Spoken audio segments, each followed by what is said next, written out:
Halo adik-adik dan remaja misioner yang dikasihi Tuhan. Semoga kita semua dalam keadaan sehat. Berjumpa kembali dengan Kakak Ani dalam Do Re Mi, doa dan renungan misioner bersama sekami Paroki Santo Petrus dan Paulus Argapura. Pada hari ini Rabu 5 November 2025. Hari ini kita akan merenungkan sabda Tuhan dari Injil Lukas pasal 14 ayat 25 sampai 33. Sebelum kita membaca dan merenungkan sabda Tuhan, marilah kita menandai diri kita dengan tanda kemenangan Kristus dan berdoa. Allah yang berbelas kasih, Sabdamu adalah terang dan pelita hidup kami. Bimbinglah kami dengan Roh Kudus-Mu untuk membaca dan merenungkan sabdamu. Dengan daya Roh Kudus-Mu itu, bukalah telinga dan hati kami untuk mendengarkan sabdamu. Terangilah budi dan hati kami untuk memahami sabdamu. Jernihkanlah hasrat jiwa kami untuk meresapkan sabdamu. Dan doronglah kehendak dan tekad kami untuk mengamalkan sabdamu dalam hidup dan perutusan kami sehari-hari. Demi Kristus Tuhan kami. Amin.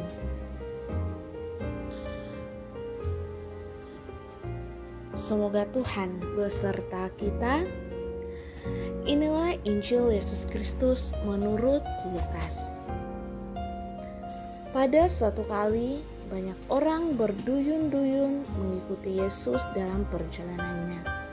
Sambil berpaling, ia berkata kepada mereka, "Jikalau seorang datang kepadaku dan ia tidak membenci bapaknya, ibunya, istrinya, anak-anaknya, saudara-saudaranya laki-laki atau perempuan, bahkan nyawanya sendiri, ia tidak dapat menjadi muridku.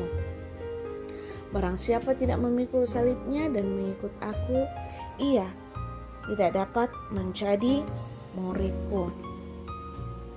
Sebab siapakah di antara kamu yang kalau mau mendirikan sebuah menara, tidak duduk dahulu membuat anggaran biayanya, kalau cukup uangnya untuk menyelesaikan pekerjaan itu?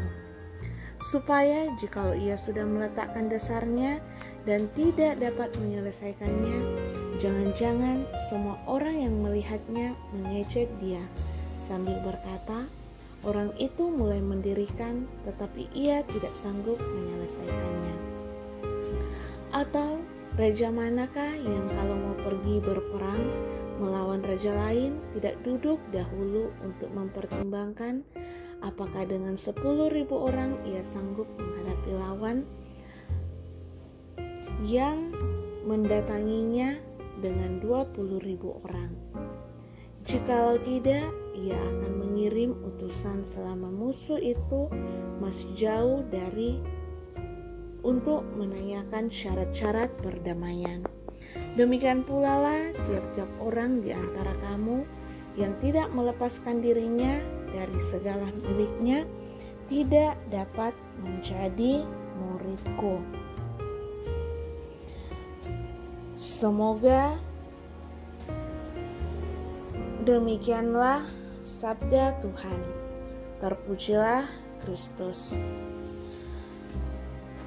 Adik-adik dan remaja misioner yang dikasihi Tuhan,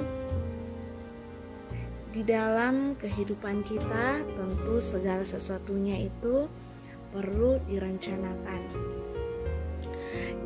Dengan perencanaan yang baik, kita dapat mengukur kemampuan kita dapat mengetahui resiko yang menghadang di depan.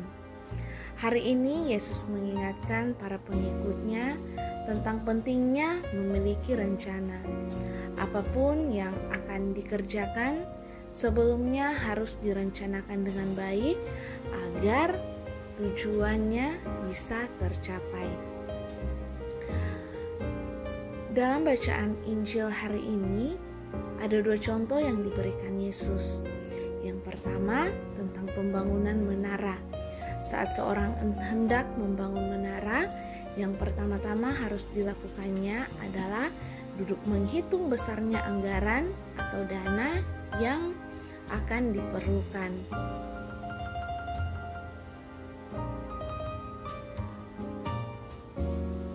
Dengan adanya perkiraan anggaran, orang dapat mengetahui apakah ia memiliki kemampuan untuk membangun menara atau tidak.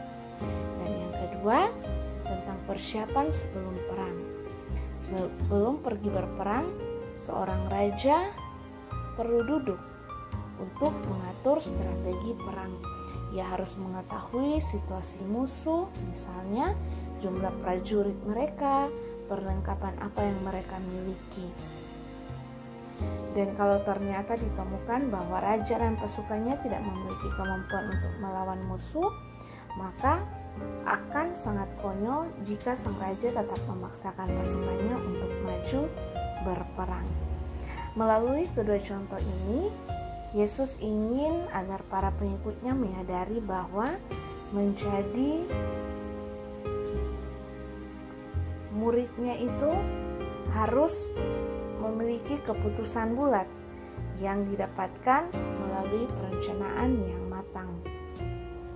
Sebelum memutuskan untuk menjadi murid Yesus, kita sudah harus tahu dengan jelas syarat apa yang perlu kita penuhi dan apa yang akan menjadi tugas kita.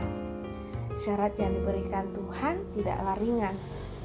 Setiap murid dituntut untuk mampu melepaskan diri dari segala miliknya, termasuk di dalamnya hal-hal yang mungkin dianggap penting, yaitu keluarga dan harta kekayaan. Status sebagai murid tidak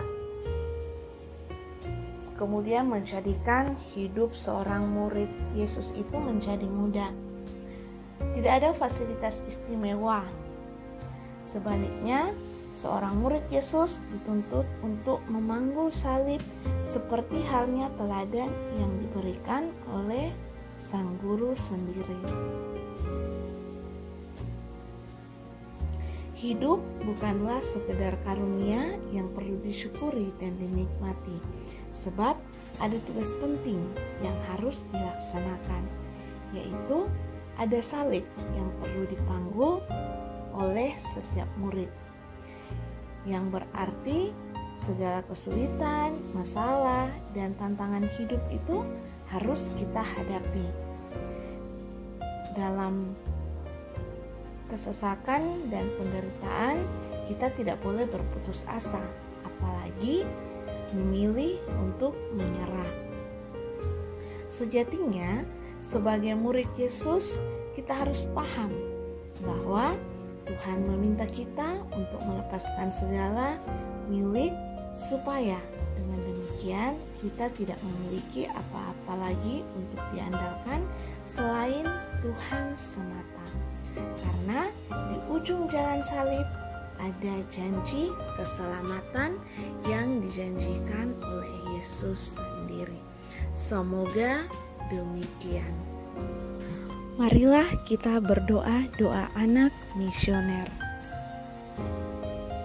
Tuhan Yesus, Engkau diutus Bapa menjadi berkat bagi dunia, menjadi selamat bagi manusia.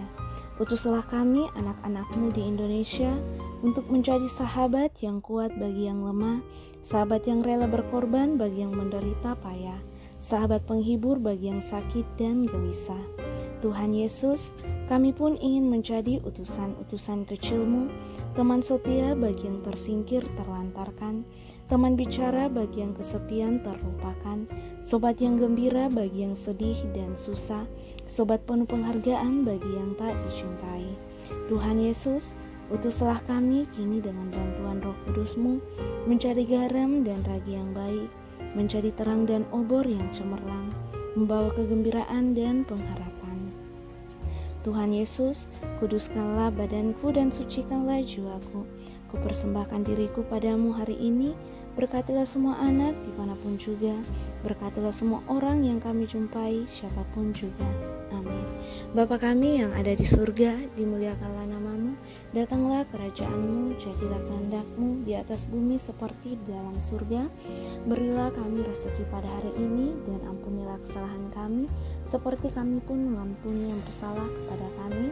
Dan janganlah masukkan kami ke dalam pencobaan, tetapi bebaskanlah kami dari yang jahat. Amin. Salam Maria, penuh rahmat Tuhan sertamu, terpujilah engkau di antara wanita, dan terpujilah buah tubuhmu Yesus.